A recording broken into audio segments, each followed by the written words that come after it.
Qizlar, sizlarni ham sochinglar to'kilib, joninglarga tekkanmi? E vitamini bormi? B vitamini bormi? Novakaini bormi? Shampunni ichiga qo'shib qilinadigan nima protseduralar bor bo'lsa, internetlarda ko'rib, hammasini qilib ko'rganmisizlar sizlar ham? Sochga uhod deydi, birinchi uhod, ikkinchi uhod, balzam, keyin konditsioner, keyin shampun, ulargacha qilib ko'rganmisizlar? Hamma uhodlar, hamma protseduralar, har xil shampunlarni ishlatib ko'rganmisizlar?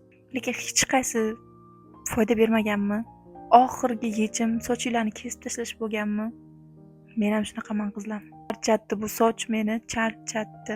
Desanglar qizlar, rosa uzun bo'lib o'sadi. Uncha tez o'smaydi sochim, sekin o'sadi, lekin o'sganda ham shunaqa darajada to'kiladi. Yotgan joyimda to'kilib qoladi, yurgan joyimda yerlarga to'kiladi. Oxiri kesib tashlash bilan qutulaman bu to'kilishdan. Shuni kesib tashlashim kerak edi, mashinacha kalta qilib kesib tashlashim kerak, keyin to'kilmaydi. Keyin normalniy bo'ladi. Koreyada yashayman, Koreyada ham shu ahvol o'zgargani yo'q. O'zbekistonda ham shunaqa to'kilardi, ko'p to'kilardi. Mana buni sotib oldik. Endi ishlatib ko'rmoqchiman Koreyada. Ichimdan nimagadir bu ham foyda bermaydi debman. Oxirgi yechim kesish. Shunaqa qizlar, sizlar nima qilgansizlar? Kimdir yechimini topganmi? Yozib ketinglar, iltimos.